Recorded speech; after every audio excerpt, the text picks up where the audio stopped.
تاثیر دی تھی. اور جب تمام یہ محفل میں لوگ اکٹھے ہوئے ہیں, محفل کا آغاز کیا گیا, اشفاق احمد آگے, سلطان رئی آگے, وہاں پہ ایک اور آدمی تھا, ٹھیک ہے, جس سے اشفاق احمد کہتے ہیں میری شناسی نہیں تھی, کسی بھی شناسی نہیں تھی ہماری کمپنی میں. وہ نیا آدمی تھا, دیسی آدمی تھا, کھیس اس نے کندھے پہ رکھا ہوا تھا, دھوتی کرتا اس نے پہنا ہوا تھا, اور لگتا تھا کسی گاؤں کا وہ آدمی ہے. وہاں پر بیٹھ گئے ہیں تو اشفاق احمد صاحب کہتے ہیں سلطان رئی نے آغاز کیا, محفل کا آغاز کیا اور سورۃ مزمل کی تلاوت کی.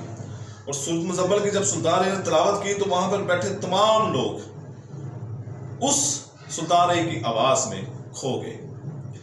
تمام لوگوں نے آنکھیں بند کر دی, سر عقیدت سے جھکا لیے اور سلطان رئی کی تلاوت سنتے رہے. سلطان رئی میں آپ کو بتا چکا ہوں کہ ایسا قاری تھا کہ اگر وہ شوبز انڈسٹری کا آدمی نہ ہوتا, جو وہ شوبز انڈسٹری میں آدمی تھے, لوگ اس کے اوپر سلطان رئی کے اوپر انگلیاں بھی اٹھاتے ہیں, اس کے اوپر کہتے ہیں یہ شوبز کا آدمی ہے.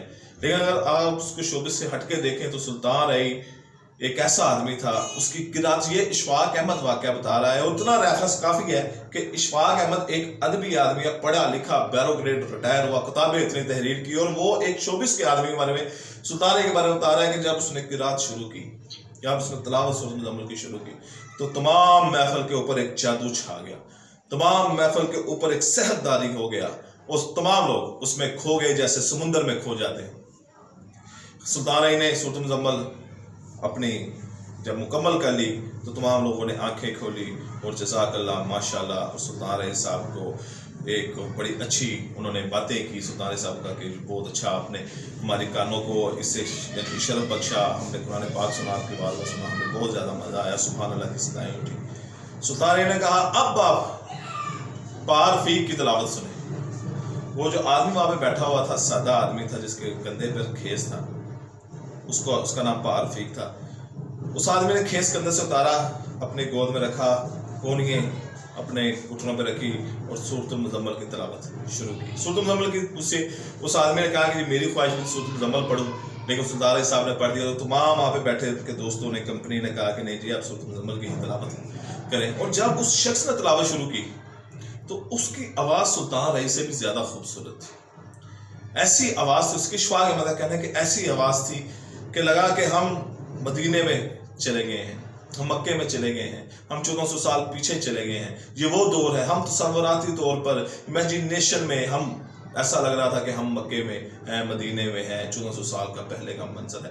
خیر سلطان رئی, میں موضوع سے ہٹ نہ جاؤں, سلطان رئی ایسی محفل سے جاتا رہتا تھا. سلطان رئی کے بے شمار واقعات ہیں, وہ انشاءاللہ میں آپ کو آنے والی ویڈیوز میں بتاتا رہوں گا. ایسے اس کے یعنی کہ حیرت انگیز واقعات ہیں کہ عقل تھنگ رہ جاتی ہے کہ سلطان رئی ایسا بھی انسان تھا کہ جس نے ساری زندگی فلمی پردے کے اوپر گنڈاسا, کلاشنکوف چلائی, جگیرداروں سے لڑا, بڑے بڑے بدماشوں سے لڑا. اور کیا حقیقت کا, اس کے حقیقت کا جو سلطان رئی کا علیحدہ رنگ تھا وہ میں آپ کے سامنے لانے کی کوشش کروں گا, اور انشاءاللہ آگے والی ویڈیو میں آپ کو بتاتا رہوں گا. اس کے لیے ضروری ہے کہ آپ میرا چینل سبسکرائب کر دیں تاکہ آپ کا اور میرا رشتہ بنا رہے.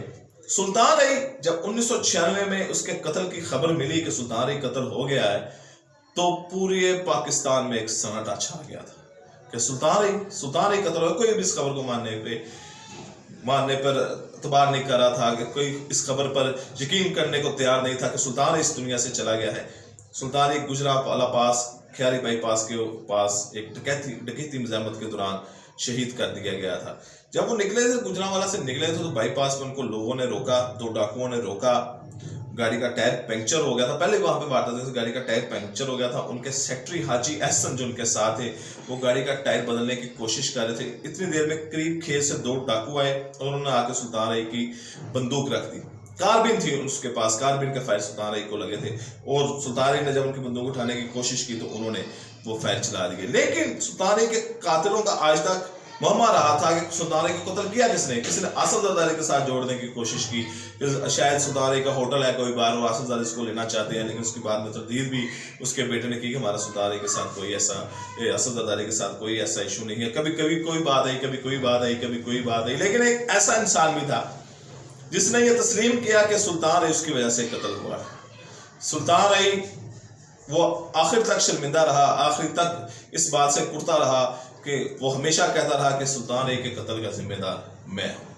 اس کا نام تھا حسن عسکری. حسن عسکری پاکستان کا ایک بہترین فلم ساز ہے جس نے بے شمار فلمیں بنائی ہے، بطور ہدایت کار بنائی ہے، بطور پروڈیوسر بنائی ہے. حسن عسکری کس سے تعلق کے محتاج نہیں. سلطان رئی کے ساتھ ان کا بڑا گہرا تعلق تھا.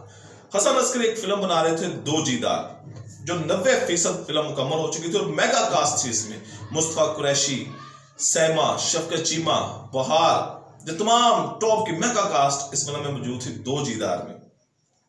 حسن عسکری فلم کو بنا رہے تھے. حسن عسکری نے سلطان رئی کے پاس گیا کہ جی شوٹنگ کرنی ہے، فلم کو مکمل کرنا ہے، آپ مجھے ڈیٹس دے دیں، شوٹنگ مکمل ہے، آپ آئیں اور اس کو مکمل کریں. سلطان رئی نے کہا جی مجھے اسلام آباد جانا ہے تو آپ شوٹنگ کو کینسل کر دیں، تو اگلی ڈیٹ کوئی رکھ لیں، میرا ضروری وہاں پہ کام ہے. حسن عسکری نے کہا ٹھیک ہے، میں واپس آ گیا.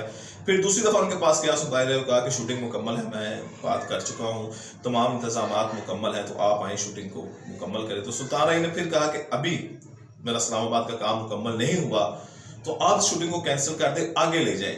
حسن عسکری نے کہا میں تب بہت زیادہ غصے میں آ گیا، میں نے سلطان رئی سے بہت زیادہ جذباتی انداز میں بات کی، کیونکہ سلطان رئی اور اس کے درمیان ایک دوستی کا رشتہ تھا، ایک ہمہ دعوے کا رشتہ تھا کہ جیسے بھائیوں والا رشتہ ہوتا ہے. سلطان رئی نے کہا کہ میرے بچوں کا معاملہ ہے. حسن عسکری نے کہا کہ جب اس نے بچوں کی بات کی تو میں نرم پڑ گیا.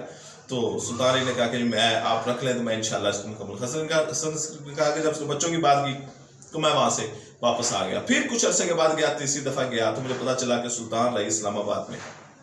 حسن عسکری نے کہا کہ اب میرے صبر کا پیمانہ لبریز ہو گیا کہ یہ سلطان رئی میرے ساتھ کیا کر رہا ہے. حسن عسکری نے اس سے پہلے مصطفیٰ قریشی، بہار سے، شفقت چیمہ سے، سیما سے سب سے بات کر لی تھی کہ اس دن شوٹنگ ہوگی، لیکن اب سلطان رئی وہاں پہ موجود نہیں تھا. وہ یعنی کہ حسن عسکری کو پتا چلا کہ وہ اسلام آباد میں ہے، تو حسن عسکری کا غصہ بہت زیادہ ہیوی ہو گیا، ان کے اوپر وہ جذبات میں آ گئے کہ یار یہ میرے ساتھ کیا ہو رہا ہے، کیونکہ حسن عسکری کے تب حالات کافی ڈاؤن تھے. تو سلطان رئی کے بارے میں انہوں کو تھوڑا سا بہت زیادہ غصہ آ گیا، تو انہوں نے کوئی بات کرنے کی کوشش کی، لیکن کیونکہ سلطان رئی وہاں پہ تھے تو بات نہ ہو سکی. تو رات کے ٹائم سلطان رئی کا سیکٹری، حسن عسکری کا کہنا ہے کہ رات کے ٹائم سلطان رئی کا جو سیکٹری تھا شہباز، وہ ڈھونڈتا ڈھونڈتا میرے پاس آیا اور اس نے کہا جی کہ رئیس صاحب نے کہا ہے کہ کل پاکستان میں کسی کی شوٹنگ ہو نہ ہو، حسن عسکری کی شوٹنگ ہوگی تو سلطان رئی صبح پہنچ جائیں گے، آپ شوٹنگ کے انتظامات مکمل رکھیے گا، سلطان رئی صبح یہاں پر آ کے شوٹنگ کریں گے. سلطان رئی اسی رات گجرانوالہ سے نکلے کہ میں صبح تک لاہور پہنچ جاؤں گا اور حسن عسکری کی شوٹنگ میں شامل ہو جاؤں گا اور شوٹنگ کروں گا اور فلم کو مکمل کروں گا. حسن عسکری کا کہنا تھا کہ اگر میں زور نہ ڈالتا تو سلطان رئی اس رات گجرانوالہ سے نہ نکلتا، صبح اطمینان سے نکلتا، دل کو نکلتا اور لاہور یہاں پر پہنچ جاتا. حسن عسکری نے کہا کہ میرے جذبات کی وجہ سے، میرے غصے کی وجہ سے، میری حالت کی وجہ سے، میرے رشتے کی وجہ سے، سلطان رئی کا میرا رشتہ تھا اور اس کو پتا بھی تھا کہ حسن عسکری کے حالات بڑے خراب ہے، پہلے 2 دفعہ شوٹنگ کینسل ہو گئی ہے، پیسہ لگ گیا ہے. تو سلطان رئی نے کہا کہ اب حسن عسکری کا نقصان نہیں ہونا چاہیے، شوٹنگ ہونی چاہیے. تو حسن عسکری تک کہتے رہے کہ کاش میں ایسا نہ کرتا، کاش میں سلطان رئی پہ زور نہ ڈالتا کہ میری شوٹنگ کر دیں. اگر میں زور نہ ڈالتا تو وہ صبح نکلتا، دن کو نکلتا، دن کے وقت اس کے ساتھ واردات نہ ہوتی اور وہ دن کو محفوظ لاہور میں پہنچ جاتا. بہرحال قدرت کو کچھ اور منظور تھا، سلطان رئی کا ٹائم پورا ہو گیا تھا، انہوں نے اس دنیا سے جانا تھا، وہی ان کا مقام تھا جہاں پہ ان کو شہادت ملنی تھی اور وہیں پہ ان کے سانسوں کی لڑیاں ٹوٹنی تھی، وہیں پر ان کا خون بہنا تھا اور وہیں پر ہی ان 2 ڈاکوؤں کے ہاتھ ایک قتل لکھا جانا تھا. وہیں کے اوپر ہی پورے پاکستان کو ایک ایسی خبر سننے کو ملنی تھی جس سے پورے پاکستان کے اوپر ایک مایوسی کی لہر چھا جانی تھی، ایک اندھیرا چھا جانا تھا. بہرحال حسن عسکری آخر تک کہتے رہے کہ سلطان رئی میری وجہ سے قتل ہوا ہے، سلطان رئی میری وجہ سے اس دنیا سے گیا ہے. وہ ذمہ داری قبول کرتے رہے کہ کاش میں سلطان رئی کو، کیونکہ حسن عسکری کی بھی بہت زیادہ محبت سلطان رئی سے تھی. بہرحال یہ ان کو پچھتاوا رہا کہ یار میں نے سلطان رئی کے ساتھ ایسا کیوں کیا، کاش میں زور نہ ڈالتا، وہ نہ نکلتا، گجرانوالہ سے اگلے دن نکلتا. بہرحال سلطان رئی کا وقت پورا ہو چکا تھا اور حسن عسکری، ظاہری بات ہے جب وہ بعد میں باتیں رہ جاتی ہیں، انسان اس دنیا سے چلا جاتا ہے، بعد میں کاش اگر مگر شاید رہ جاتا ہے. لیکن سلطان رئی اپنے قد کا ایک بڑا فنکار تھا، سلطان رئی ایک بڑا انسان تھا، سلطان رئی کی ایک بڑی شخصیت تھی. ان کے واقعات جو ہیں، مزید واقعات میں انشاءاللہ آپ کو اگلی ویڈیو میں بتاؤں گا. اجازت دیجیے، اللہ حافظ.